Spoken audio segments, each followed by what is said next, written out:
আল্লাহ রাব্বুল আলামিন বান্দাদেরকে বলছেন, বান্দারা তোমরা মোহর শোধ করে দাও, তোমরা যারা বিয়ে করেছো মোহর শোধ করে দাও। আল্লাহর রাসূল বিশ্বনবী নূর নবী জনাবে মুহাম্মদ রাসূলুল্লাহ সাল্লাল্লাহু আলাইহি ওয়াসাল্লাম স্ত্রীদের অধিকারের কথা বলেছেন, স্ত্রীদের হকের কথা বলেছেন। আমার প্রিয় ভাইয়ের মধ্যে এক নাম্বার যে হক, এক নাম্বার যে অধিকার, আল্লাহ রাসূল সাল্লাল্লাহু আলাইহি ওয়াসাল্লাম তিনি বলেছেন যে স্বামীরা, পৃথিবীর স্বামীরা, তোমরা যারা বিবাহ করতে চাও, তোমরা যারা বিবাহ করবা বা করেছো, তোমরা তোমাদের স্ত্রীর মোহরগুলিকে শোধ করে দাও। মোহর শোধ না করার চিন্তা ভাবনাও করো না, তোমাদের স্ত্রীর মোহরানাগুলিকে তোমরা শোধ করে দাও। আমার প্রিয় ভাইয়েরা, স্ত্রীর মোহরানার হক একমাত্র স্ত্রীর। স্বামী যে মোহরানা দেবে এর হক কার? একমাত্র স্ত্রীর। স্ত্রী মোহরের টাকা, মোহরের অর্থ, মোহরের সম্পদটা সে কোন জায়গায় খাটাবে তার এখতিয়ার একমাত্র স্ত্রীর এখতিয়ার। আমার প্রিয় ভাইয়েরা, অনেকে বিবাহ করেছে 40 বছর হয়ে গেল, অনেকে বিবাহ করেছে 50, 60, 70, 80 বছর হয়ে গেল, এরপরেও স্ত্রীর মোহরানা শোধ করে নাই। এরপরেও স্ত্রীর মোহরানা শোধ করতে পারে না, শোধ করে নাই। অর্ধেক দিয়েছে, অর্ধেক বাকি রেখেছে, কিছু দিয়েছে, কিছু বাকি রেখেছে। আমার প্রিয় ভাইরা, এই বিষয়ে উলামায়ে কেরামরা বলছেন, আল্লাহর রাসূল বিশ্বনবী তিনিও বলছেন, যদি কোনো ব্যক্তি মোহরানা শোধ না করে মারা যায়, ওই ব্যক্তি জিনাদার, যারা জিনা করে, জিনা করনেওয়ালাদের কাতারে দাঁড়াবে হাসরের মাঠে। যে ব্যক্তিরা পৃথিবীর জমিনে থাকাকালীন যারা জিনা করেছে, আর ওই ব্যক্তি, যে ব্যক্তি বিয়ে করেছে কিন্তু মোহরানা পরিপূর্ণভাবে শোধ করে নাই, ওই ব্যক্তি কিয়ামতের মাঠে, হাসরের মাঠে, মহামুসিবতের মাঠে ওই ব্যক্তিরা জিনাকারদের কাতারে তারা দাঁড়িয়ে যাবে, কেননা মোহরানা সে শোধ করে নাই। হে রাসূল, তুমি যে আমার হৃদয় বাগে বুলবুল। হে রাসূল, তুমি যে আমার হৃদয় বাগে বুলবুল।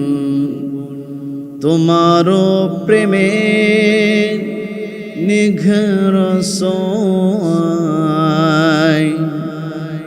তাই তো হয়েছি ব্যাকুল, হৃদয় বাগে বুলবুল। আল্লাহর নবী, বিশ্বনবী, নূর নবী জনাবে মুহাম্মদুর রাসূলুল্লাহ সাল্লাল্লাহু আলাইহি ওয়াসাল্লাম তিনি মিশকাতুল মাসাবির মধ্যে হাদিসটি এসেছে, قال النبي صلى الله عليه وسلم النكاح سنتي فمن رغب عن سنتي فليس مني। আল্লাহর রাসূল বিশ্বনবী জনাবে মুহাম্মদুর রাসূলুল্লাহ সাল্লাল্লাহু আলাইহি ওয়াসাল্লাম তিনি বলছেন, বিবাহ হলো আমি নবী আমার সুন্নাত। আমি নবী আমার সুন্নাত হচ্ছে বিয়ে করা। তোমরা যারা বিয়ে করো নাই, তোমরা বিয়ে করে নাও। তোমাদের যাদের সামর্থ্য আছে, তোমাদের যাদের হিম্মত আছে, তোমাদের যাদের শারীরিক সামর্থ্য সক্ষমতা রয়েছে, তোমাদের যাদের বাসস্থান ভালো আছে, তোমরা বিবাহ করে নাও, কেননা বিয়ে হচ্ছে আমি নবী আমার সুন্নাত। বিয়েটা হচ্ছে আল্লাহ রাসূল সাল্লাল্লাহু আলাইহি ওয়াসাল্লামের সুন্নাত। আমার নবীজি বললেন, ফামান রাগিবা আন সুন্নতি ফালাইসা মিন্নি।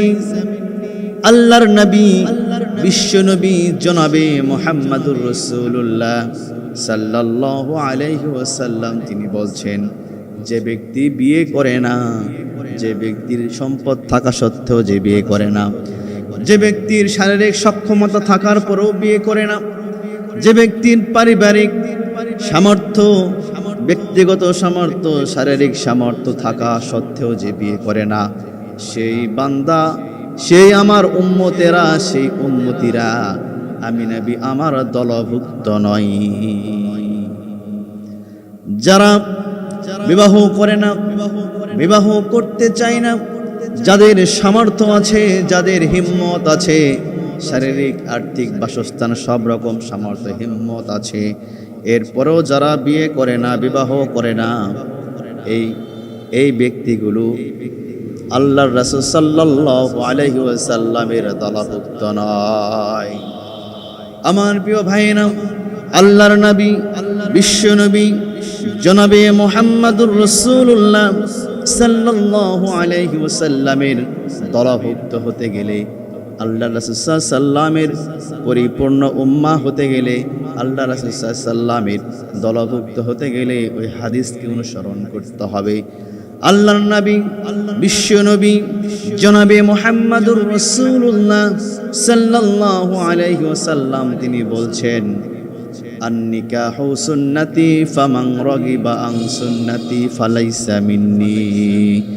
যারা বিবাহ করে তারা আমি নবী আমার দলভুক্ত। আর যারা বিবাহ করে না, যারা বিবাহ করতে চায় না, বিবাহ করে না, এই ব্যক্তিরা আমি নবী আমার দলভুক্ত নয়। আর যে ব্যক্তি আল্লাহর নবী, বিশ্ব নবী জনাবে মুহাম্মদুর রাসূলুল্লাহ সাল্লাল্লাহু আলাইহি ওয়াসাল্লামের দলভুক্ত যে নয়, আল্লাহ রাসূল ওই ব্যক্তির কেউ শাফায়াত করবেন না। আল্লাহর নবী, বিশ্ব নবী, আখিরি জামানার নবী জনাবে মুহাম্মদুর রাসূলুল্লাহ সাল্লাল্লাহু আলাইহি সাল্লামের শাফায়াত পাইতে গেলে, দলভুক্ত হতে গেলে বিয়ে করতে হবে, আমাদেরকে বিবাহ করতে হবে।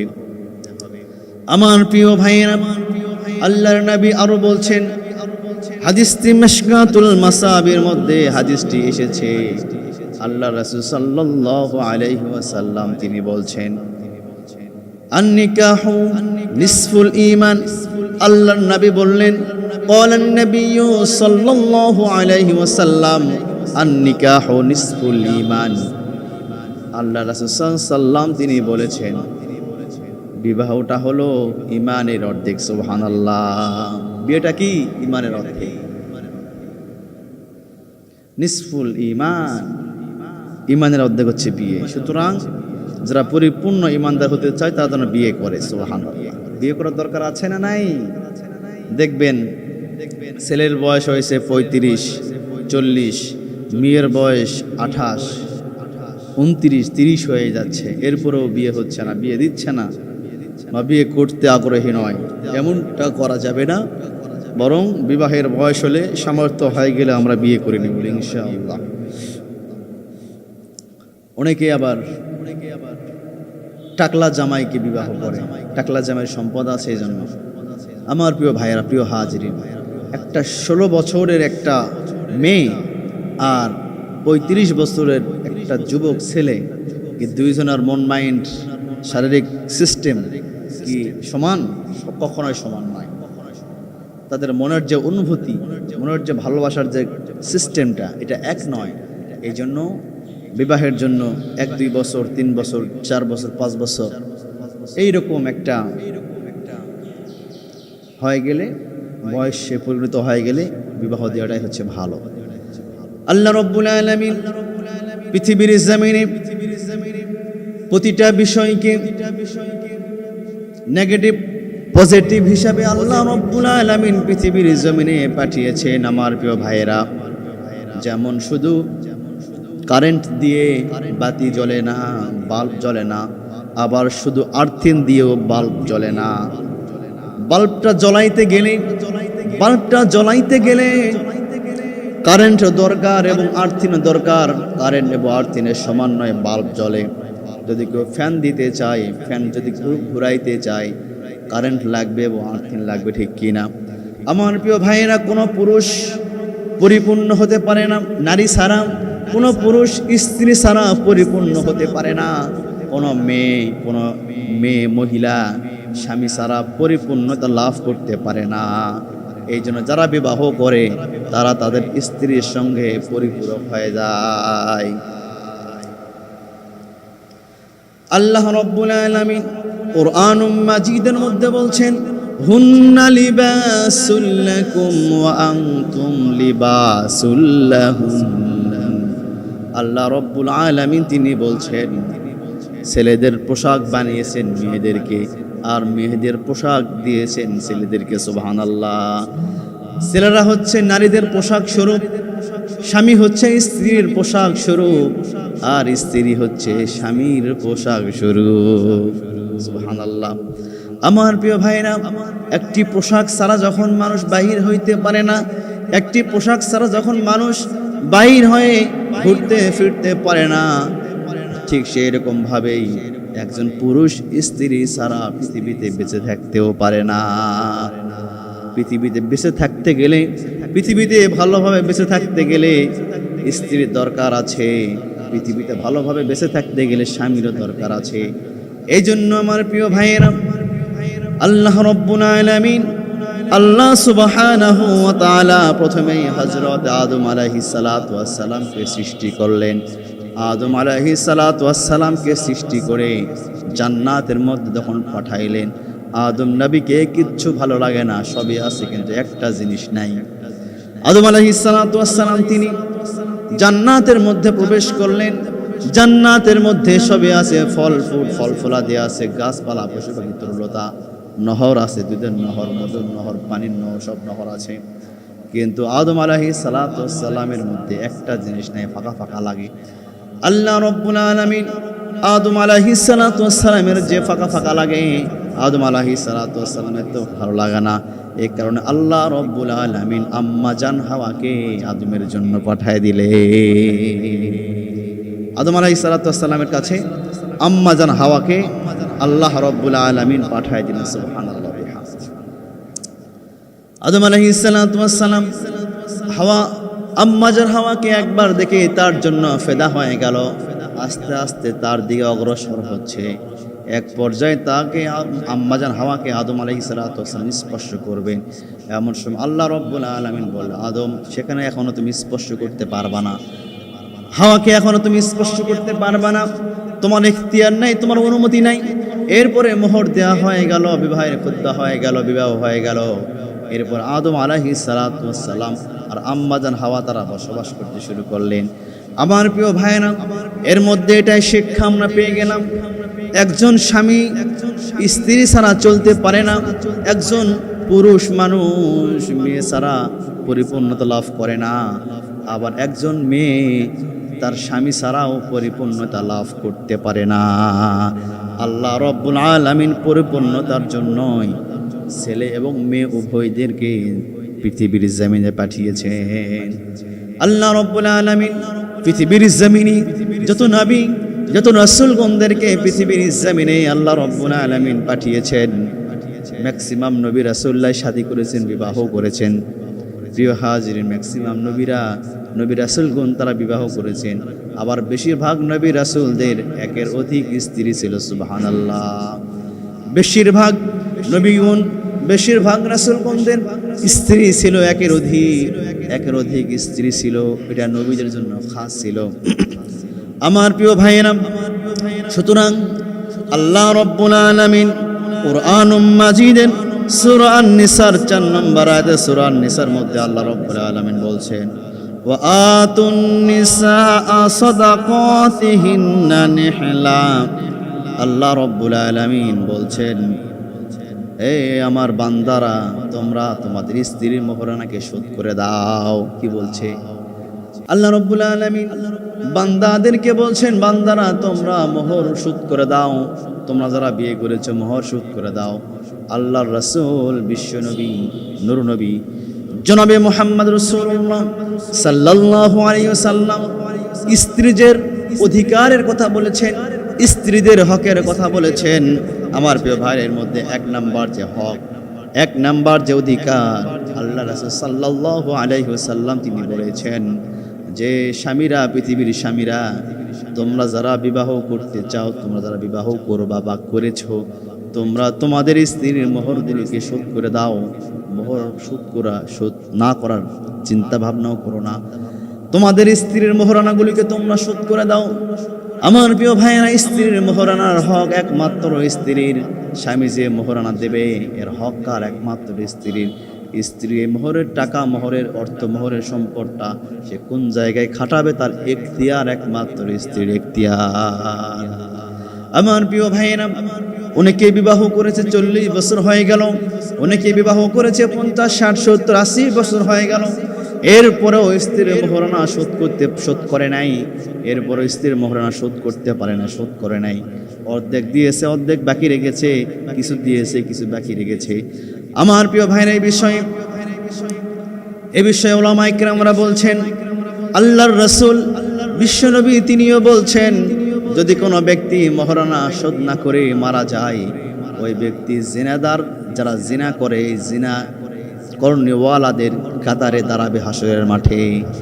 যে ব্যক্তিরা পৃথিবীর জমিনে থাকাকালীন যারা জিনা করেছে, আর ওই ব্যক্তি, যে ব্যক্তি বিয়ে করেছে কিন্তু মোহরানা পরিপূর্ণভাবে শোধ করে নাই, ওই ব্যক্তি কিয়ামতের মাঠে, হাসরের মাঠে, মহামুসিবতের মাঠে ওই ব্যক্তিরা জিনাকারদের কাতারে তারা দাঁড়িয়ে যাবে, কেননা মোহরানা সে শোধ করে নাই।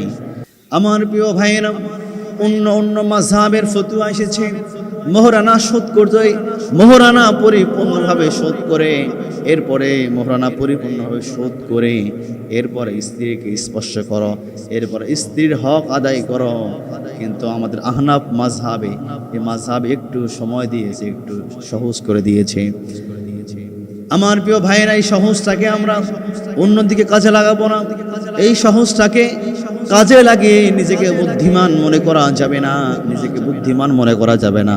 মনে করবেন যে মোহরানা তো শোধ করবে আজ নয় কাল, কালকে শোধ করবো, পরশু শোধ করবো, এই শোধ করব বলতে বলতে আজকে বিবাহের বন্ধনের বয়স হয়েছে 60 বছর, 50 বছর, এরপরও মোহরানা শোধ করতে পারেন নাই। কখন যে মালাকুল মাউত আজরাইল আলাইহিস সালাতু ওয়াস সালাম কখন যে আসবে আপনার জানা নাই, আমারও জানা নাই। মোহরানা শোধ করার পূর্বে যদি আপনি মারা যান, তাহলে আপনি জিনা করনেওয়ালাদের কাতারে আপনি হাসরের মাঠে দাঁড়াবেন। জিনা করনেওয়ালাদের যে শাস্তি হবে, আপনারও একই শাস্তি হবে। এজন্য আমার প্রিয় ভাইয়েরা, মোহরানাগুলি আমাদেরকে শোধ করতে হবে। মোহরানাগুলি এগুলো হচ্ছে স্ত্রীদের হক। খুশি মনে, মন খুশি করে, খুশি মনে রাগান্বিত হয় নয়, খুশি মনে স্ত্রীদের মোহরগুলি আমাদেরকে শোধ করে দিতে হবে। আমার প্রিয় ভাইয়েরা, এরপরে স্ত্রীর অধিকার, এই স্ত্রীর অধিকারের বিষয়ে আল্লাহর নবী, বিশ্ব নবী, নূর নবী জনাবে মুহাম্মদুর রাসূলুল্লাহ সাল্লাল্লাহু আলাইহি ওয়াসাল্লাম তিনি বলছেন, তোমরা সুন্দরভাবে, ভালোভাবে তোমরা স্ত্রীদের সঙ্গে, মেয়েদের সঙ্গে বসবাস করো। সুবহানাল্লাহ। আল্লাহ রাসূল কি বলেছেন? যে তোমরা সুন্দর করে, ভালোভাবে তোমরা স্ত্রীদের সঙ্গে বসবাস করো। আমার প্রিয় ভাইরা, এই কথাকে সামনে রেখে মুহাদ্দিসিন কিরাম তাআলা বলছেন, পৃথিবীতে এমনও অনেক স্বামী আছে যারা, পৃথিবীতে অনেক স্বামী আছে যারা স্ত্রীদের সঙ্গে বাসায় আসলে তারা ঘেউ ঘেউ করে। এই ঘেউ ঘেউ করা যাবে না, উচ্চ আঙ্গে কথা বলা যাবে না। আমার প্রিয় ভাইয়েরা, সুতরাং উচ্চ আঙ্গে, উঁচু আওয়াজে স্ত্রীর সঙ্গে কথা বলা যাবে না। আমার প্রিয় ভাইয়েরা, আল্লাহর রাসূল বিশ্বনবী জনাবে মুহাম্মদুর রাসূলুল্লাহ সাল্লাল্লাহু আলাইহি ওয়াসাল্লাম তিনি বললেন, তোমরা সঠিকভাবে, ভালোভাবে, সুন্দরভাবে তোমরা বসবাস করো, যেমন বসবাস করেছিলেন আল্লাহর রাসূল জনাবে মুহাম্মদ রাসূলুল্লাহ সাল্লাল্লাহু আলাইহি ওয়াসাল্লাম, যেভাবে বসবাস করেছিলেন হযরতে আলী রাদিয়াল্লাহু তাআলা আনহু, যেভাবে বসবাস করেছিলেন হযরত আবু বকর সিদ্দিক রাদিয়াল্লাহু তাআলা আনহু, এভাবে তোমরা স্ত্রীদের সঙ্গে সুন্দরভাবে বসবাস করো। কিন্তু আমরা দেখতে পাই অনেক স্বামী আছে, তারা বাহির থেকে যখন বাসায় আসে স্ত্রীদের সঙ্গে শুধু ঘেউ ঘেউ করতে থাকে, উচ্চ কথা বলে, মানে বাহিরের রাগ স্ত্রীদের কাছে খাটায়। এমন করা যাবে না। স্ত্রীদের সঙ্গে সুন্দরভাবে কথা বলতে হবে, বসবাস করতে হবে। আমার প্রিয় ভাইয়েরা, আল্লাহর রাসূল বিশ্বনবী জনাবে মুহাম্মদুর রাসূলুল্লাহ সাল্লাল্লাহু আলাইহি ওয়াসাল্লাম তিনি রিওয়ায়াত করে বর্ণনা করেন, আল্লাহর রাসূল একদিন হযরত ফাতেমা আয-জাহরা রাদিয়াল্লাহু তাআলা আনহার বাড়িতে আসলেন। আসার পরে নক করলেন দরজায়।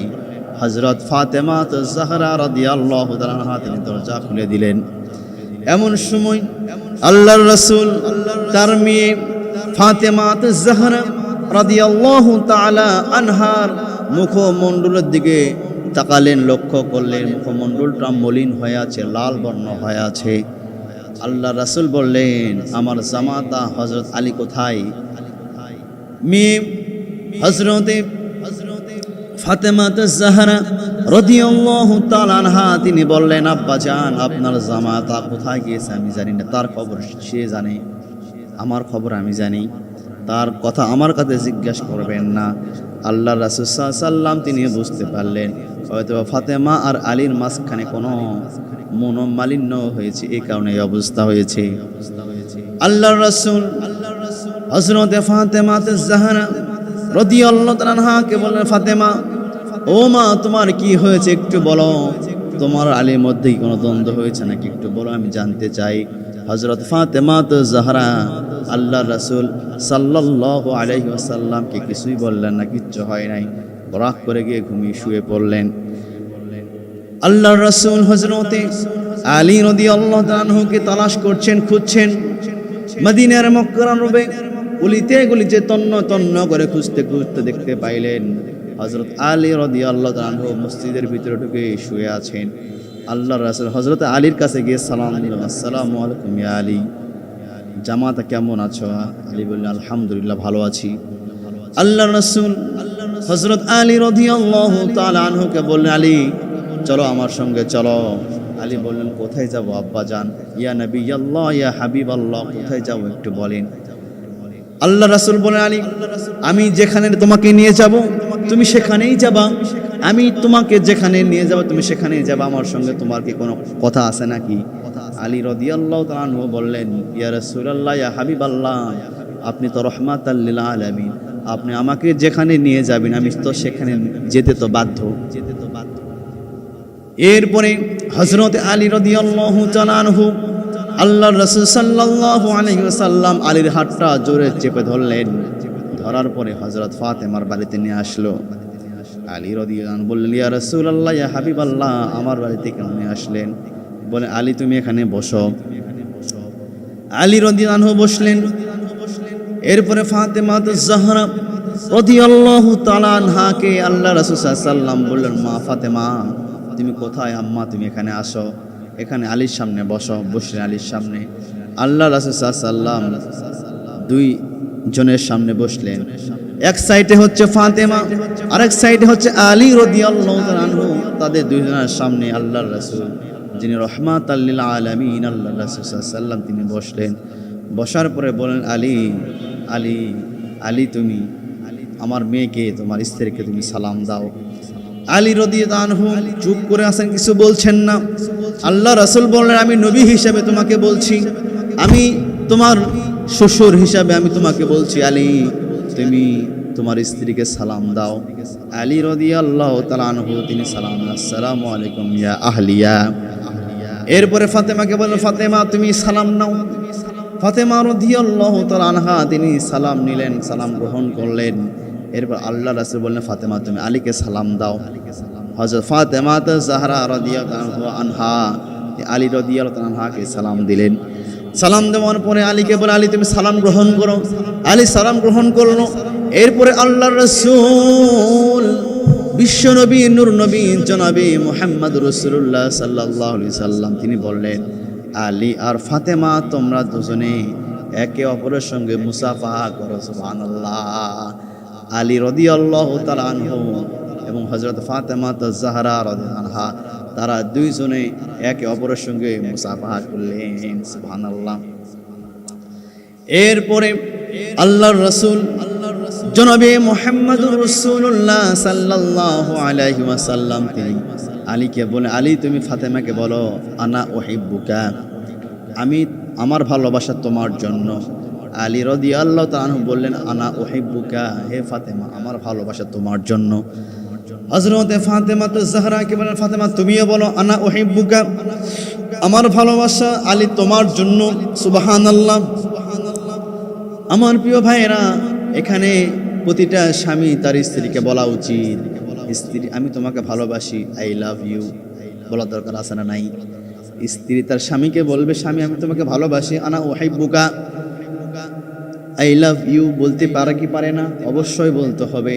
যদি বলে, প্রতিটা ওয়ার্ডের বিনিময়ে আল্লাহ পাক তার আমল নামায় সওয়াব দান করবে এবং সগীরা গুনাহগুলিকে আল্লাহ পাক মাফ করে দেবে। আল্লাহর রাসূল বিশ্বনবী জনাবে মুহাম্মদুর রাসূলুল্লাহ সাল্লাল্লাহু আলাইহি সাল্লাম তিনি বলছেন, যদি কোনো ব্যক্তি তার মায়ার নজরে, ভালোবাসার নজরে তার স্ত্রীর দিকে তাকায় বা স্ত্রীর মাথায় হাত বুলে দেয়, যতগুলো চুলে স্পর্শ করেছে ততগুলো সগীরা গুনাহ, স্বামীর সগীরা গুনাহ আল্লাহ পাক মাফ করে দেবে। আর যদি কোনো স্ত্রী ভালোবাসায়, মুহাব্বতে তার স্বামীর মাথার উপর হাত বুলিয়ে দেয় ও তার হাতের নিচে যতগুলো চুল পড়ে যাবে, প্রতিটা চুলে বিনিময় আল্লাহ রব্বুল আলামিন ওই স্ত্রীর সগীরা গুনাহকে আল্লাহ রব্বুল আলামিন মিটায়া দেবে। সুবহানাল্লাহ, আল্লাহ রব্বুল আলামিন গুনাহগুলিকে মিটায়া দেবে। সুবহানাল্লাহ। আমার প্রিয় ভাইয়েরা, আল্লাহর রাসূল আরো বললেন, এ আমার সাহাবারা তোমরা শোনো, এ আমার সাহাবা আজমাইনরা তোমরা শোনো, যখন স্বামী স্ত্রী খুশি অবস্থায় এক বেটের উপরে শুয়ে থাকবে, এক বালিশে শুয়ে থাকবে, প্রতিটা সেকেন্ডের বিনিময়ে নফল আমল করার যে নেকি আল্লাহ পাক প্রতিটা সেকেন্ডে তাদের নফল আমল করার নেকি আল্লাহ রব্বুল আলামিন ওই স্বামী স্ত্রীর আমল নামাই দান করবে। সুবহানাল্লাহ। প্রিয় হাজিরিন, যখন হযরত ফাতেমা যাহরা রাদিয়াল্লাহু তাআলা আনহা আলীকে বললেন, আল্লাহ উহিব্বুকা, আমার স্বামী, আমার প্রিয় স্বামী, আমার সব ভালোবাসা শুধুই তোমার জন্য, আমি তোমাকে ভালোবাসি আল্লাহর জন্য। আমার প্রিয় ভাইরা, আল্লাহ রাসূল তিনি শ্বশুর হিসাবে, বাবা হিসাবে আদর্শ মডেল, কিন্তু আমাদের বাংলার জমিনে যদি এমন হয় যেত শ্বশুর সরাসরি এসে জামাইকে ধমকাধমকি করতো, করে কি করে না?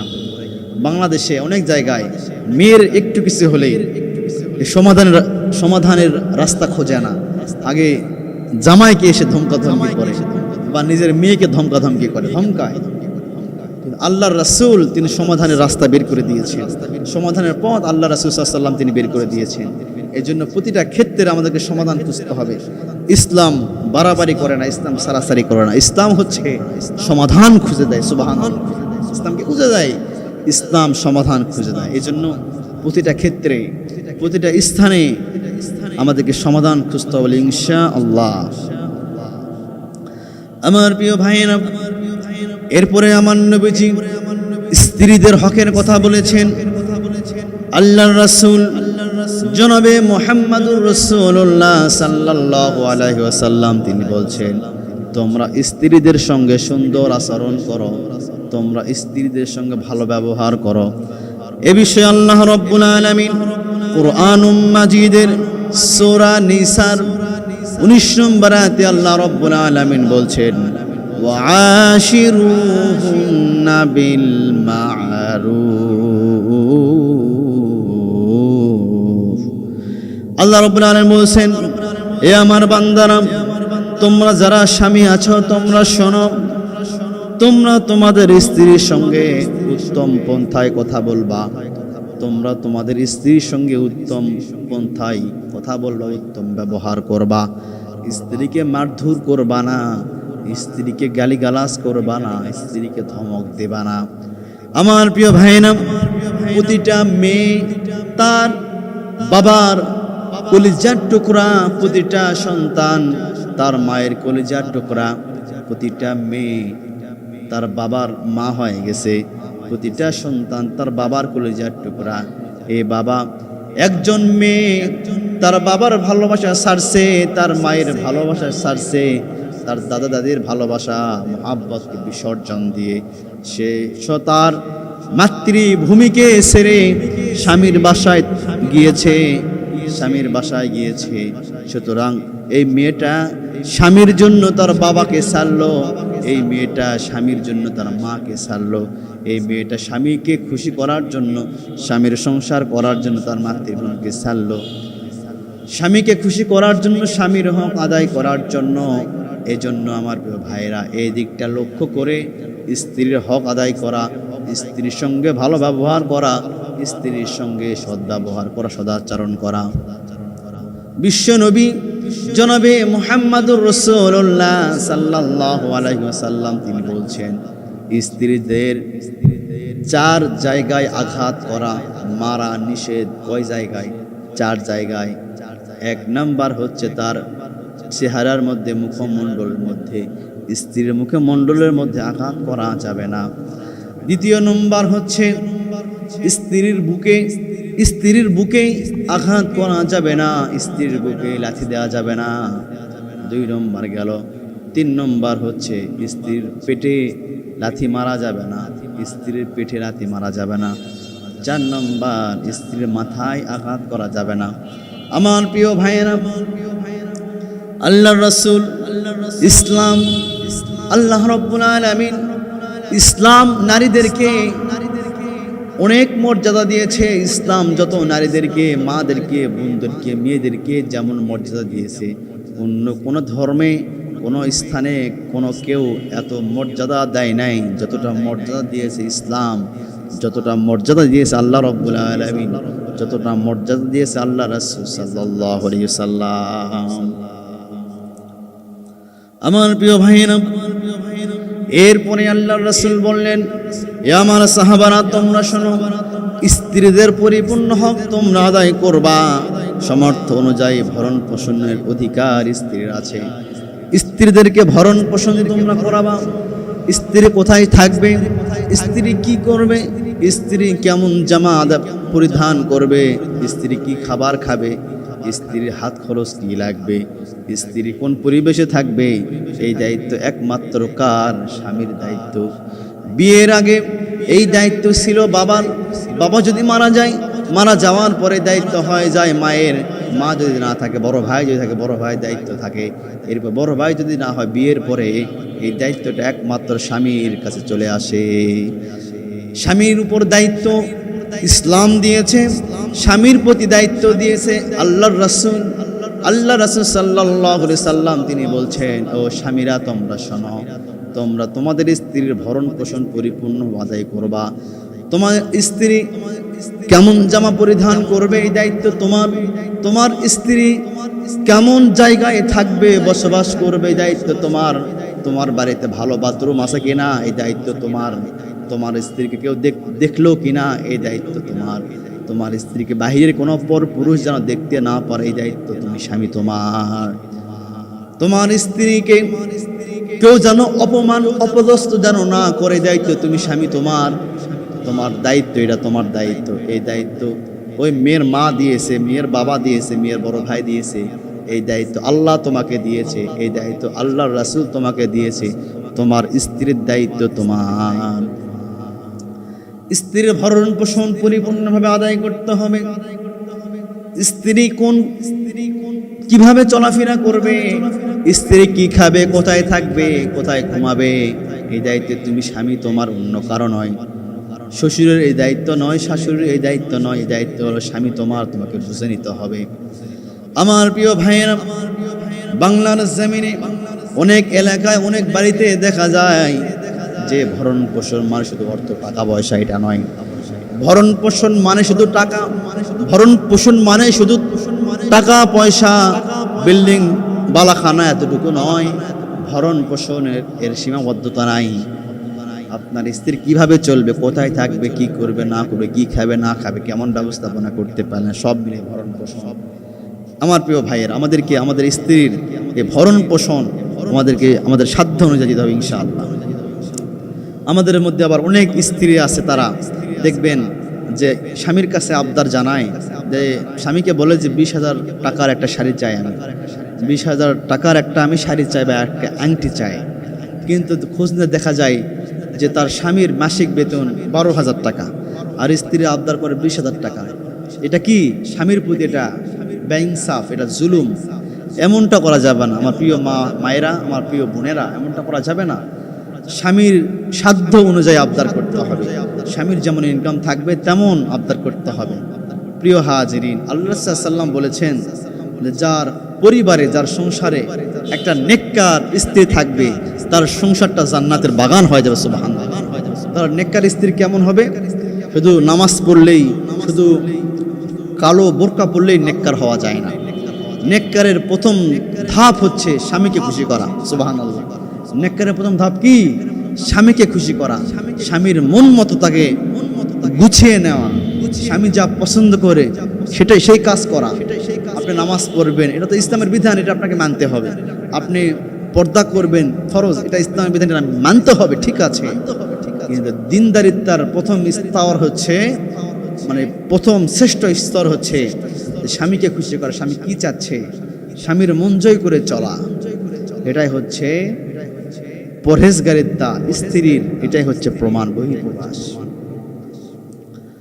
আমার প্রিয় ভাইরা, আবার দেখা যায় অনেক কৃপণ স্বামী আছে, মাসে মাসে 1 লক্ষ 2 লক্ষ 50-60 হাজার টাকা ইনকাম করে, কামাই করে মাসে, কিন্তু ওই স্বামী সিগারেট, বিড়ি, পান, সুপারি, গুল, অবৈধ খাবার খেয়ে খেয়ে সব টাকা শেষ। স্ত্রীকে কোনো কিছু গিফট করে না, স্ত্রীর ভরণ পোষণ ভালোভাবে আদায় করে না, এমনও আছে না? এই সমাজে আছে। মাসে মাসে লক্ষ লক্ষ টাকা কামাই করছে, কিন্তু সব টাকাগুলো উড়িয়ে দিচ্ছে, নিশার আড্ডা খানায় মত্ত হয়ে সব টাকা পয়সাগুলো উড়িয়ে দিচ্ছে, কিন্তু স্বামীর হক, কিন্তু স্ত্রীর হক আদায় করছে না। এটা করা যাবে না। স্ত্রীর হক আল্লাহ দিয়েছেন, স্ত্রীর হক আদায় করার বিধান নবীজি দিয়েছেন, ইসলাম দিয়েছেন, আদায় করতে হবে, এটা ফরজ। প্রিয় হাজিরিন, এরপর স্ত্রীর অধিকার হচ্ছে নিরাপদ একটি বাসস্থানের স্থান দেওয়া স্ত্রীকে, যেখানে কোনো বাহিরের কোনো মানুষ ঢুকতে পারবে না, যেখানে কোনো মানুষজন থাকবে না, যেখানে পরিবেশ পর্দা পুশিদা রক্ষা করে যেখানে থাকতে পারবে, এমন একটা পরিবেশ স্ত্রীকে দেয়া। আমার প্রিয় ভাইয়েরা, এ বিষয়ে আল্লাহ রাব্বুল আলামিন কুরআনুল মাজিদের সূরা তালাকের 6 নম্বর আয়াতে আল্লাহ রাব্বুল আলামিন বলছেন, আসকিনুহুন্না মিন হাইথু সাকানতুম মিন বুজদিকুম। আল্লাহ রাব্বুল আলামিন বলছেন, তোমরা তোমাদের সামর্থ্য অনুযায়ী যেখানে ব্যবস্থা করো সেখানে স্ত্রীদের সেখানে স্থান দাও। তোমরা তোমাদের সামর্থ্য অনুযায়ী তোমরা যেখানে থাকবা সেখানে তোমাদের স্ত্রীদেরকে তোমরা রাখবা। আমার প্রিয় ভাইয়েরা, এই আয়াত দ্বারা আমরা শিক্ষা পাইলাম যে স্বামী যেখানে থাকবে স্ত্রীকেও সেখানে রাখতে হবে, ঠিক কিনা? যেখানে আপনি থাকবেন স্ত্রীকেও সেখানে রাখবেন। অনেক সময় আমরা দেখি যে বিয়ে করে 1 বছর পর, বিয়ের 1 বছর পরে বিদেশ চলে যায়, 5 বছর 7 বছর 10 বছর ধরে আর স্ত্রীর খবর নেয় না, শুধু একটু মেসেঞ্জার, হোয়াটসঅ্যাপ, ইমোতে একটু স্ত্রীর খোঁজ খবর নেই। এবারে সে বিদেশ থাকে, সেখানে কি করে না করে আমরা জানি না, উনি জানে আর আল্লাহ জানে, ঠিক কিনা? আর স্ত্রী বাংলাদেশে থাকতেছে, স্ত্রী আবার অন্য পুরুষের সঙ্গে পরকীয়া করছে, এমনও সিস্টেম বাংলাদেশে আছে, বিভিন্ন দেশে আছে। তো বিয়ে করার 6 মাস পরে, 1 বছর পরে অনেক যুবক ভাইয়েরা স্ত্রীকে বাংলাদেশে রেখে সে বিদেশ চলে যায়। এটা করা যাবে না। আপনি বরঞ্চ আপনি আগে, বিয়ের আগে বিদেশ চলে যান। আপনার যেমন অর্থের দরকার, একটা ইনকাম করে আপনি বাংলাদেশে এসে একটা ব্যবসা শুরু করেন, একটা বিজনেস দাঁড় করান, এরপরে বিয়ে করে ভালো করে সংসার করেন। অনেক যুবক আছে বিয়ে করে বউ বাংলাদেশে বিদেশ যাচ্ছেন, এদিকে স্ত্রীও ভালো থাকতেছে না, এদিকে স্বামী ভালো থাকতেছে। আবার বেশিরভাগ এগুলা ডিভোর্স হয়ে যাচ্ছে, বেশিরভাগ এগুলা আপনার প্রিয় হাজিরিন নষ্ট হয়ে যাচ্ছে এই পরিবেশটা। আল্লাহ পাক আমাদেরকে হেফাজত করুক, আমিন। এজন্য আমার প্রিয় ভাইয়েরা, আল্লাহ রাব্বুল আলামিন বলছেন, তোমাদের সামর্থ্য অনুযায়ী গরিব হতে পারো, ধনী হতে পারো, মধ্যবিত্ত হতে পারো, নিম্ন মধ্যবিত্ত হতে পারো, সমস্যা নাই। তোমরা যেখানে থাকবা স্ত্রীদেরকেও সেখানে রাখবা, তাহলে তুমিও ভালো থাকতে পারবা, স্ত্রীও ভালো থাকতে পারবে। আমার প্রিয় ভাইয়েরা, এজন্য আল্লাহ রাব্বুল আলামিন এই বিধান আমাদের জন্য দিয়েছেন, সুতরাং আল্লাহর যে বিধান এটা আমরা পালন করব ইনশাআল্লাহ। এরপর আল্লাহ রাসূল সাল্লাল্লাহু আলাইহি সাল্লাম তিনি বলেছেন, স্ত্রীদের হক মানসিক প্রশান্তি দেয়া, স্ত্রীদেরকে মানসিক প্রশান্তি এবং ভালোবাসা দিতে হবে স্ত্রীদেরকে। এটা স্ত্রীদের হক, স্ত্রীদের অধিকার। স্ত্রীদেরকে মানসিক প্রশান্তি দেয়া, সবসময় চাপের মধ্যে রাখা, সবসময় ঝগড়া করা, সবসময় তাকে ছোট করে কথা বলা, সবসময় তাকে অপমান করা, অপদস্থ করা, এমনটা করা যাবে না। স্ত্রীর সঙ্গে কথা বললে সম্মান দিয়ে কথা বলতে হবে। স্ত্রীর সঙ্গে কথা বললে মোহাব্বত নিয়ে কথা বলতে হবে। স্ত্রীর সঙ্গে কথা বলতে হলে মমতা নিয়ে কথা বলতে হবে। স্ত্রীদের সঙ্গে কথা বলতে গেলে ভালোবাসা দিয়ে, সম্মান দিয়ে কথা বলতে হবে। আবার যে স্ত্রীরা স্বামীদের সঙ্গে কথা বলবে, এরাও সম্মানসূচক কথা বলবে। স্ত্রীরা স্বামীদের সঙ্গে কথা বলবে ভালোবাসা দিয়ে কথা বলবে। স্ত্রীরা স্বামীদের সঙ্গে কথা বলবে মায়া দিয়ে কথা বলবে। স্ত্রীরা স্বামীদের সঙ্গে কথা বলবে মোহাব্বত দিয়ে কথা বলবে। আমার প্রিয় ভাইয়েরা, আগের সময়ে আমরা শুনেছি, আজ থেকে প্রায় 10 বছর পূর্বের কথা আমরা শুনেছি, দেখেছি। স্বামীরা যখন মাঠ ঘাট থেকে যখন বাড়িতে প্রবেশ করত, স্ত্রীরা সঙ্গে সঙ্গে লেবু দিয়ে শরবত বানায় স্বামীকে খাওয়াইতো। স্বামীরা যখন কৃষি কাজ করে বাসায় যখন ফিরত, তখন শরবত বানায় স্বামীদেরকে খাওয়াইতো। স্বামীরা যখন ভাত খাবার বসতো, তখন তো কারেন্ট ছিল না, বিদ্যুৎ ছিল না। স্ত্রীরা তার পাখার বাতাস করত, শাড়ির আঁচল দিয়ে স্বামীদেরকে বাতাস করত। আছে না? এরকম আছে, কিন্তু বর্তমানে এগুলো দেখা যায়। স্বামী কত কষ্ট করে বাইরে, কত পরিশ্রম করে, হাট পরিশ্রম করে, মাথার ঘাম পায়ে ফেলায় পরিশ্রম করে। এরপরেও স্বামী বাসায় আসলে স্ত্রী এক গ্লাস শরবত বানায় স্বামীকে খাওয়ায় না। এখন তো ডিজিটাল যুগ, স্মার্ট যুগ, ফ্রিজ সবার বাড়িতে। এক পেয়ালা শরবত বানায় রাখলে 2-3 দিন খাওয়া যায় ফ্রিজে। এরপরেও বর্তমান সময়ের স্ত্রীরা অলস হয়ে গিয়েছে।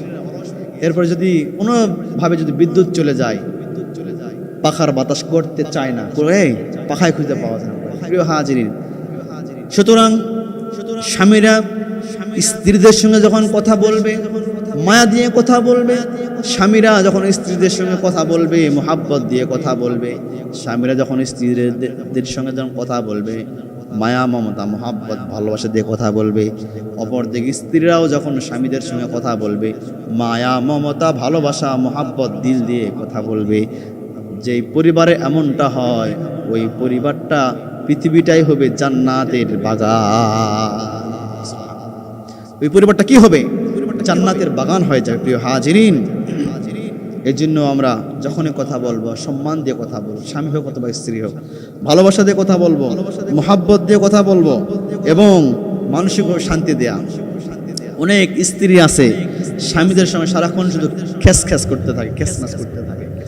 স্বামী পরিশ্রম করে বাসায় আসছে, বাসায় আসার পরে স্ত্রী বলে নুন নাই, ঝাল নাই, তেল নাই, এখনই যাও বাজার থেকে নিয়ে আসো।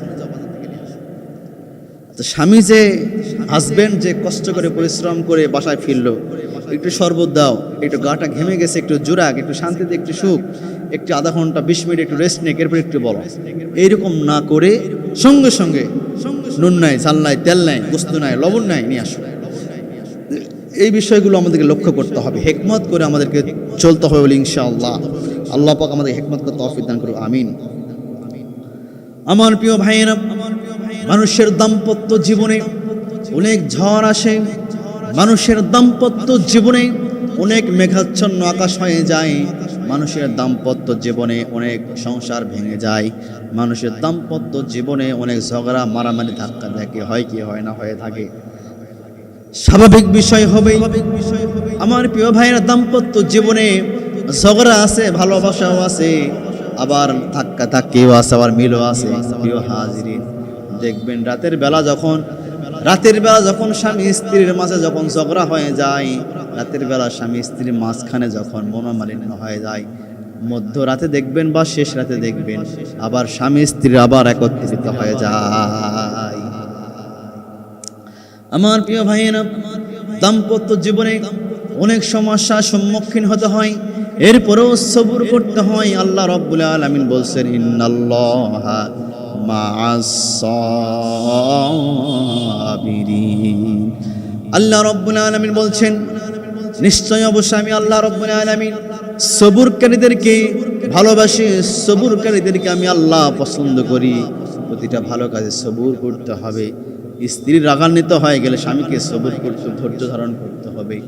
আবার স্বামী যদি রাগান্বিত হয়ে যায়, হাজবেন্ড যদি রাগান্বিত হয়ে যায়, স্ত্রীকে ধৈর্য ধারণ করতে হবে, সবুর করতে হবে। প্রিয় হাজিরিন, সবুর করতে হবে। যত সবুর করবেন, যত কম কথা বলবেন, তত মহাব্বত ভালো থাকবে, সংসারটা বেশি দিন টিকে থাকবে, তত দাম্পত্য জীবনটা সুখময় করে দিবেন কে? আল্লাহ রাব্বুল আলামিন এই দাম্পত্য জীবনটা আমাদের সুখময় করে দেবেন। প্রিয় হাজিরিন, এরপরে পারস্পরিক সমান অধিকার, পরিবারের মধ্যে এই সমান অধিকারটা আমাদেরকে নিয়ে আসতে হবে।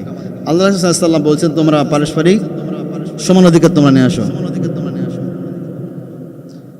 সমান অধিকার বলতে মুফাসসিরিন ইকরামরা তারা বলছেন যে পরিবারে অনেক সময় দেখা যায় যে সংসারে কোনো কাজ করতে গেলে সহযোগিতা করা। আপনার স্ত্রী রান্না বান্না করছে, আপনি সেখানে একটু সহযোগিতা করেন। আপনার স্বামী কোনো কাজ করছে বাসার ভিতরে, সম্ভব হয়েছে আপনি সহযোগিতা করেন। আপনার স্ত্রী রান্না বান্না করতে সহযোগিতা করেন। আপনার স্বামী কাজ করতেছে বাসার আশেপাশে, বাসার ভিতরে, সম্ভব হয়েছে সহযোগিতা করেন। সমান অধিকার। সবাই সময় স্বামী তার স্ত্রীকে সমানভাবে সহযোগিতা করবে, স্ত্রী তার স্বামীকে সমানভাবে সহযোগিতা করবে। অনেক যুবক ভাইরা আছে, তারা তাদের 2 সপ্তাহ 3 সপ্তাহ শার্ট প্যান্ট জুব্বা তার স্ত্রীকে একবারে 10-15 টাকা জুব্বা, পাঞ্জাবি, পাজামা, টুপি, শার্ট প্যান্ট দিচ্ছে ধোয়ার জন্য। সেই স্ত্রী সকাল থেকে 2-3 ঘন্টা ধরে জামা কাপড়গুলো পরিষ্কার করছে, ধুচ্ছে, ছাদে শুকাতে দিচ্ছে। এটা আরেকটি বৈষম্য হয়ে যাচ্ছে, জুলুম হচ্ছে। যেহেতু অতগুলো কাপড় আপনি পরিষ্কার করার জন্য দিয়েছেন, আপনার স্বামীর উচিত সেখানে সহযোগিতা করা। আমার প্রিয় ভাইয়েরা, পরিবারের মধ্যে কোনো কাজ করতে হলে, কোনো কাজ যদি সংগঠিত হয়, তখন স্বামী তার স্ত্রীকে সমানভাবে সহযোগিতা করবে, আবার স্ত্রীও তার স্বামীকে সমানভাবে সহযোগিতা করবে। তারপর স্বামীর কাজে যদি স্ত্রী সহযোগিতা করে, স্বামী খুশি হয়ে যাবে। আবার স্ত্রীর রান্না বান্নার কাজে অথবা অন্য স্ত্রীর কাজে যদি স্বামী সহযোগিতা করে, স্ত্রীও খুশি হয়ে যাবে। আর স্ত্রী যদি আপনার দিকে তাকিয়ে খুশি মনে একটা মুচকি হাসি দেয়, আল্লাহ পাক ওই স্বামীর আমল নামায় কবুল উমরা হজের একটি উমরা হজের সব দান করবে। সুবহানাল্লাহ। এই জন্য আমরা সমানভাবে আমরা সহযোগিতা করবো বলি ইনশাআল্লাহ। এরপরে 7 নাম্বার হচ্ছে আল্লাহ রাসূল সাল্লাল্লাহু আলাইহি ওয়াসাল্লাম বলেছেন ত্রুটি বিচ্যুতি। স্বামী স্ত্রীর মাঝে অনেক ত্রুটি বিচ্যুতি হয়ে থাকে এবং স্বামী স্ত্রীর মাঝে অনেক গোপন বিষয়, গোপন কথা থাকে। এই বিষয়গুলো আমাদেরকে আমাদের ভিতরে রাখতে হবে এবং এই বিষয়গুলি ক্ষমা করে দিতে হবে। আমাদেরকে সম্ভব হলে ক্ষমা করে দিতে হবে। স্বামী তার স্ত্রীকে ক্ষমা করে দিবে, স্ত্রী তার স্বামীকে ক্ষমা করে দিবে। দাম্পত্য জীবনে অনেক আমাদের ত্রুটি বিচ্যুতি হয়ে থাকে, এগুলো ধরে রাখা যাবে না। এগুলো যদি সহজ কোনো বিষয় হয়, এগুলো আমরা ক্ষমা করে দিব আল্লাহর জন্য ইনশাআল্লাহ। আমার প্রিয় ভাইয়েরা, আল্লাহ রাব্বুল আলামিন কুরআনুল মাজিদের মধ্যে বলছেন হুন্না লিবাসুল লাকুম ওয়া আনতুম লিবাসুল লাহুন। আল্লাহ রাব্বুল আলামিন বলছেন সূরা বাকারার মধ্যে, নারীদের জন্য পোশাক বানিয়েছেন পুরুষদেরকে, আর পুরুষদের পোশাক স্বরূপ বানিয়েছেন নারীদেরকে অর্থাৎ স্ত্রীদেরকে। আমার প্রিয় ভাইয়েরা, স্বামীরা হচ্ছে স্ত্রীদের পোশাক আর স্ত্রীরা হচ্ছে স্বামীদের পোশাক, একে অপরের পরিপূরক। একে অপরের কি পরিপূরক। স্ত্রী যদি কোনো ভুল করে থাকে, স্বামীরা স্ত্রীদেরকে ক্ষমা করে দেবে, আবার স্ত্রীরা যদি কোনো ভুল করে থাকে, স্বামীরা ক্ষমা করে দিবে। কিন্তু ভুলের মধ্যে ভাগ আছে না নাই? ভুলের মধ্যে পার্থক্য আছে না নাই? ফুলের মধ্যেও অনেক পার্থক্য আছে, অনেক ভাগ আছে। আমার প্রিয় ভাইরা, ছোটোখাটো বিষয়গুলো আমরা ক্ষমা করে দেব, মাফ করে দেব। আর উল্লেখযোগ্য যদি কোনো বড় বিষয় থাকে, ওই বিষয়ে পরিবারের মধ্যে বৈঠক করে সমাধান করতে হবে। বড় কোনো বিষয় হলে আমরা পরিবারের মধ্যে সমাধান করবো ইনশাআল্লাহ। আর ছোটোখাটো বিষয় হয়ে গেলে আমরা ক্ষমা করে দেবো ইনশাআল্লাহ। আমার প্রিয় ভাইয়েরা, স্বামী স্ত্রীর মধ্যে অনেক গোপন বিষয় থাকে। এই গোপন বিষয়গুলো অন্যদের মাঝে উন্মোচন করে দেওয়া যাবে না। আল্লাহ রাসূল সাল্লাল্লাহু আলাইহি ওয়াসাল্লাম বলছেন, এ আমার সাহাবারা তোমরা শোনো, এ আমার বান্দারা, আমার উম্মতিরা তোমরা শোনো। স্বামী স্ত্রীর মধ্যে যে কাজগুলি হয়, যে আমলগুলি হয়, হক আদায় হয়, সহবাস যেটা হয়, এই সহবাসের কথা, স্বামী স্ত্রী ভালোবাসার কথা বাইরে কোথাও তোমরা যেন বলো না। স্বামী স্ত্রীর মধ্যে যে ভালোবাসা, এ ভালোবাসার কথা, এই ভালোবাসার খবরগুলো স্বামী বাহিরের কোনো পুরুষদেরকে বলবে না। আবার তার স্ত্রী বাহিরে কোনো তার মেয়ে পরিচিত বান্ধবীদেরকেও বলবা না। আমার প্রিয় ভাইয়েরা, তাহলে অন্যদের আফসোস হবে। আল্লাহ রাসূল সাল্লাল্লাহু আলাইহি ওয়াসাল্লাম আরো বললেন, কোনো বিধবা মহিলার সামনে বিবাহিত মেয়ে তার সুখের গল্প যেন না করে। আবার আল্লাহ রাসূল আরো বললেন, যার স্ত্রী নাই তার সামনে যেন বিবাহিত পুরুষ যেন সুখের কথা, শান্তির কথা যেন না বলে। আল্লাহ রাসূল নিষেধ করে দিয়েছেন, এটা বলা যাবে না। এটা বললে তার মধ্যে আকাঙ্ক্ষা তৈরি হবে, তার মধ্যে আপনার স্ত্রীকে নিয়ে, আপনার স্বামীকে নিয়ে একটা আকাঙ্ক্ষা তৈরি হবে। তার স্ত্রীকে যদি একবার পাইতাম কতই না মজা করতে পারতাম, তার স্বামীকে যদি একবার পাইতাম কতই না মজা হতো। আল্লাহ রাসূল বলেছেন, স্বামী তার বন্ধু বান্ধবদেরকে তার ভালোবাসার কথা, স্ত্রীদের সঙ্গে ভালোবাসা হয়েছে তা বলা যাবে না, বলবে না। আবার স্ত্রী তার বান্ধবী মেয়েদের কাছে তার স্বামী যে ভালোবাসা দেয় এর কথা বাইরে বলতে পারবে না। যদি বলে থাকে তাহলে আফসোস করবে অন্য মহিলারা, অন্য পুরুষরা আফসোস করবে, এজন্য বলা যাবে না। আর নিজের স্বামীর প্রতি, নিজের স্ত্রীর প্রতি একটা আকাঙ্ক্ষার প্রভাব বাস্তবায়ন হওয়ার সম্ভাবনা আছে। এই জন্য আল্লাহ রাসূল বলেছেন, স্বামী স্ত্রীর গোপন কথা, স্বামী স্ত্রীর মাঝে মহাব্বতের কথা বাহিরে তোমরা বলো না। আমার প্রিয় ভাইয়েরা, এরপরে ৮ নাম্বার হলো স্ত্রীর যে হক। এ বিষয়ে আল্লাহর রাসূল বিশ্বনবী, নূর নবী জনাবে মুহাম্মদুর রাসূলুল্লাহ সাল্লাল্লাহু আলাইহি ওয়াসাল্লাম তিনি বলছেন, স্ত্রীদেরকে দ্বীনি শিক্ষা দাও। যদি তোমার স্ত্রী দ্বীন না বোঝে, যদি তোমার স্ত্রী কোরআন না পড়তে পারে, যদি তোমার স্ত্রী কোরআন সুন্নাহ যদি না বোঝে, কোরআন বোঝার সিস্টেম তুমি তৈরি করে দাও।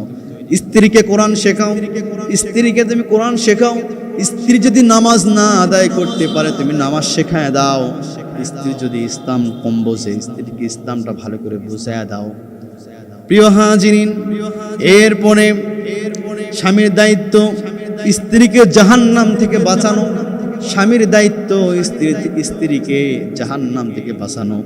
আল্লাহ রাব্বুল আলামিন কুরআনুম মাজিদের মধ্যে বলছেন, সূরা তাহরিমের ৬ নম্বর আয়াতে আল্লাহ রাব্বুল আলামিন বলছেন, ইয়া আইয়ুহাল্লাযীনা আমানু কু আনফুসাকুম ওয়া আহলিকুম নারা।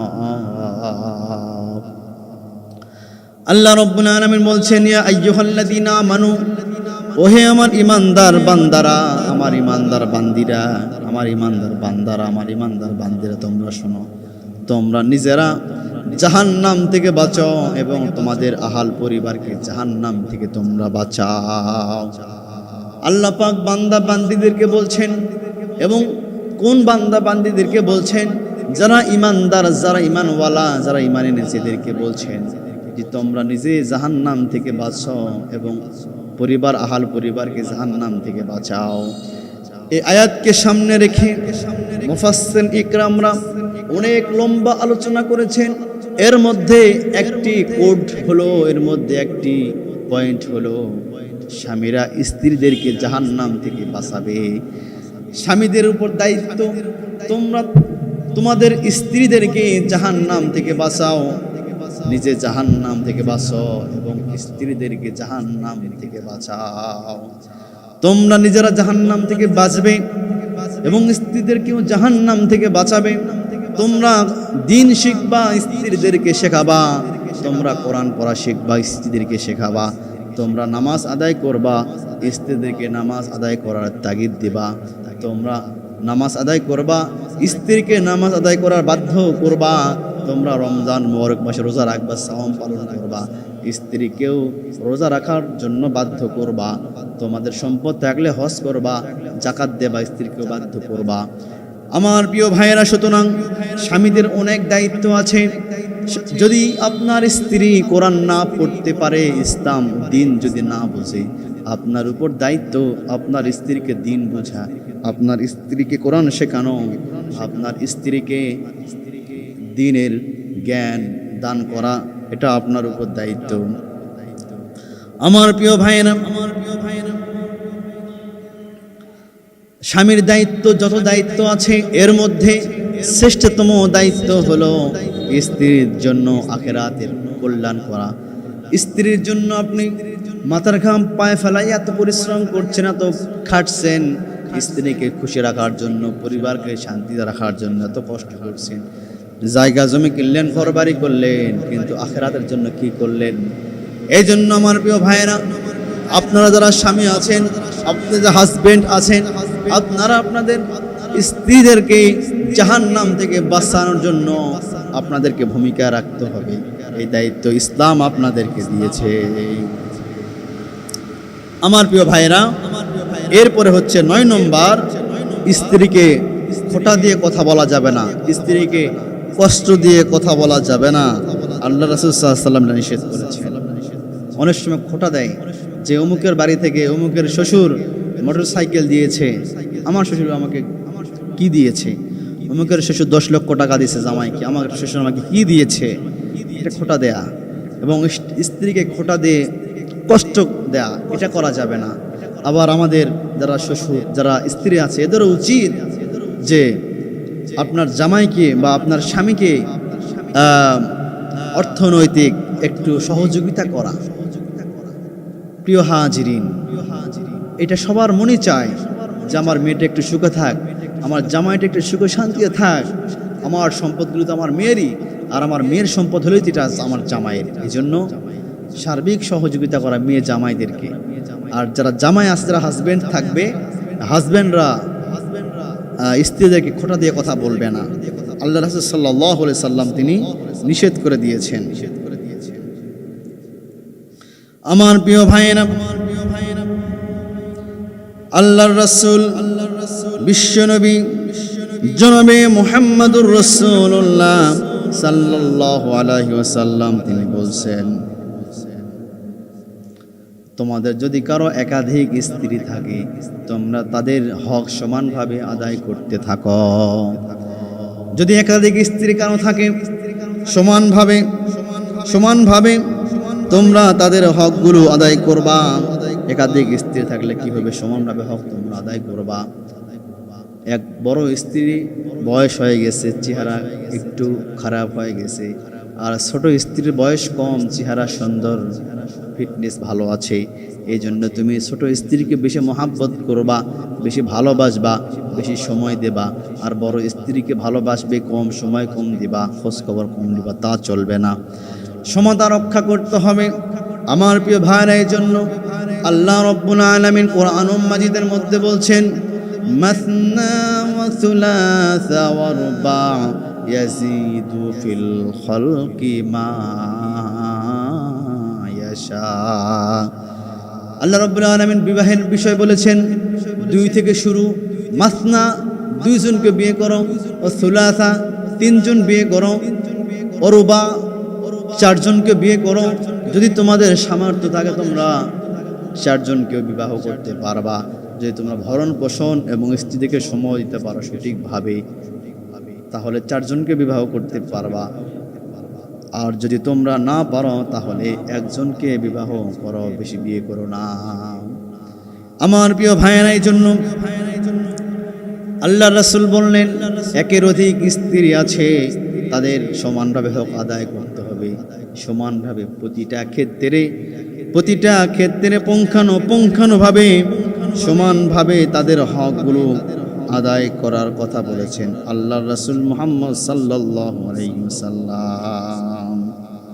এরপর স্ত্রীর অধিকার হচ্ছে নিজের মালিকানাধীন সম্পদ থেকে স্ত্রীকে কিছু হাদিয়া দেয়া, সামান্য কিছু স্ত্রীকে হাদিয়া দেয়া। কারণ হচ্ছে আপনি যখন মারা যাবেন, আপনি হাজবেন্ড, আপনি যখন মারা যাবেন, আপনার সন্তান আপনার স্ত্রীকে নাও দেখতে পারে, আপনার ছেলেটা আপনার স্ত্রীকে খোঁজখবর নাও নিতে পারে। আপনি যখন বৃদ্ধ হয়ে যাবেন, আপনি যখন মারা যাবেন, আপনার মেয়েটা আপনার ছেলেটা আপনার খোঁজখবর নাও নিতে পারে। আপনার সব সম্পত্তি ছেলেমেয়েরা নিল, আপনার স্ত্রী কিছু থাকলো না। প্রিয় হাজিরিন, এই জন্য আপনার স্ত্রীর জন্য কিছু সম্পদ রেখে দেয়া, সামান্য কিছু সম্পদ। আপনি মারা যাওয়ার পরে যেন আপনার স্ত্রী যেন অসহায় যেন না হয়ে যায়। আল্লাহ পাক আমাদেরকে আমল করার তৌফিক দিন বলি আমিন।